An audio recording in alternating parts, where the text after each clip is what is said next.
سیدنا معاویہ بن ابی سفیان رضی اللہ تعالیٰ عنہما کی شخصیت عہد صدیقی میں ایک عسکری شخصیت بن کر ابھری تھی۔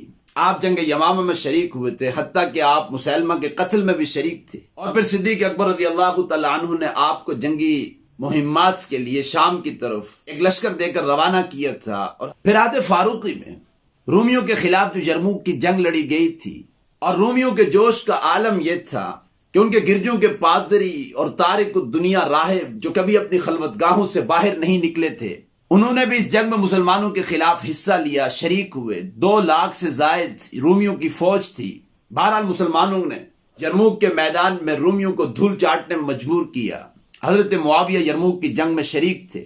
پھر اس کے بعد دمشق کی فتح، حمص کی فتح، القدس کی فتح، شام کے شہروں میں جو سب سے آخری شہر تھا قیصاریہ، جو اس وقت دنیا کا سب سے بڑا شہر تھا، تو حضرت معاویہ رضی اللہ تعالی عنہ کے ہاتھوں سے شہر قیصاریہ کی فتح ہوئی، اور پھر مصر کا تمام علاقہ عہد فاروقی میں فتح ہو چکا تھا۔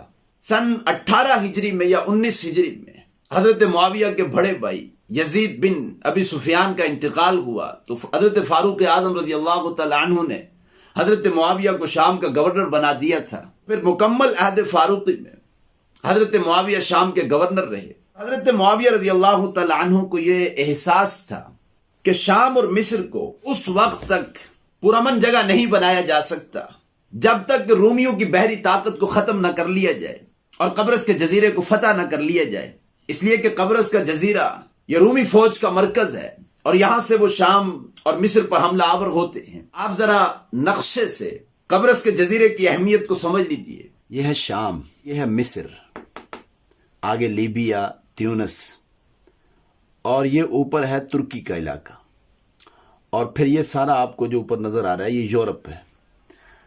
تو یہاں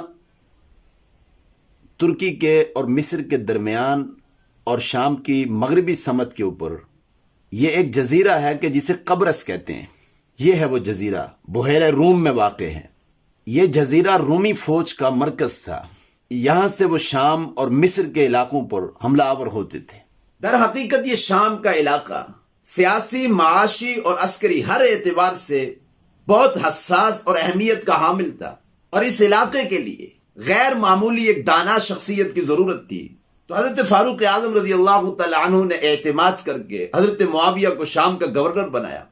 پھر حضرت معاویہ رضی اللہ تعالی عنہ نے کہا کہ اے امیر المومنین، آپ مجھے اجازت دیجئے، میں بحری غزوات لڑنا چاہتا ہوں۔ بہرحال حضرت فاروق اعظم رضی اللہ تعالی عنہ نے کہا کہ دولت اسلامیہ ان اخراجات کو برداشت نہیں کر سکتی، تو حضرت معاویہ کو بحری غزوات کی اجازت نہ مل سکی۔ پھر جس وقت حضرت فاروق اعظم رضی اللہ تعالی عنہ کا انتقال ہوا، حضرت عثمان غنی رضی اللہ تعالی عنہ کا دور حکومت آیا، تو عہد عثمانی کے دوسرے سال میں حضرت معاویہ رضی اللہ تعالی عنہ کو بحری غزوات لڑنے کی اجازت دے دی گئی تھی۔ تو حضرت معاویہ رضی اللہ تعالی عنہ نے 20,000 افراد کو شمالی افریقہ کے جنگلات کاٹنے پر مامور کیا، اور پھر یہ کہ شام کے ساحلی علاقے پر اور مصر کے ساحلی علاقے پر حضرت معاویہ رضی اللہ تعالی عنہ نے جہاز سازی کے کارخانے بنوائے، اور پھر 3 ماہ میں شمالی افریقہ کے جنگلات کاٹے گئے۔ 1700 جہاز حضرت معاویہ رضی اللہ تعالی عنہ نے بحری تیار کروائے۔ پھر اس کے بعد ایک بحری بیڑا تیار کیا گیا جس میں وہ 1700 جہاز اتارے گئے۔ جس وقت حضرت معاویہ نے وہ بحری بیڑا بحیرہ روم میں اتارا، تو دنیا کفر، اس وقت کی سپر پاور طاقت رومن امپائر، وہ تو ورطہ حیرت میں مبتلا ہو گئے۔ پھر حضرت معاویہ رضی اللہ تعالی عنہ نے قبرص کے جزیرے کا محاصرہ کیا۔ بالآخر وہ صلح پر آمادہ ہو گئے، اور انہوں نے مسلمانوں سے معاہدہ کر لیا، اور حضرت معاویہ نے قبرص کو ایک نیم آزاد ریاست بنا دیا تھا۔ اور پھر کچھ عرصے کے بعد اہل قبرص نے اپنے معاہدے کی خلاف ورزی کی، تو پھر باقاعدہ قبرص کو فتح کر کے اسے دولت اسلامیہ کے ماتحت کر دیا گیا تھا۔ اس لیے کہ حضرت معاویہ یہ سمجھتے تھے کہ اسلام صرف جزیرہ نما عرب کے لیے نہیں آیا، بلکہ اسلام ایک آفاقی دعوت ہے، اور ہم نے پوری دنیا تک اسلام کو پہنچانا ہے، پوری دنیا پر، پوری کرۂ ارضی پر اللہ کے دین کو غالب کرنا ہے۔ اس لیے آپ نے پھر بحری غزوات کا آغاز کیا۔ رومیوں سے آپ نے 16 جنگیں لڑی، اور یورپ کے دروازے پر جا کر اسلام کی دستک دی ہے۔ یہ حضرت معاویہ رضی اللہ تعالی عنہ کا ایک سنہری کارنامہ ہے۔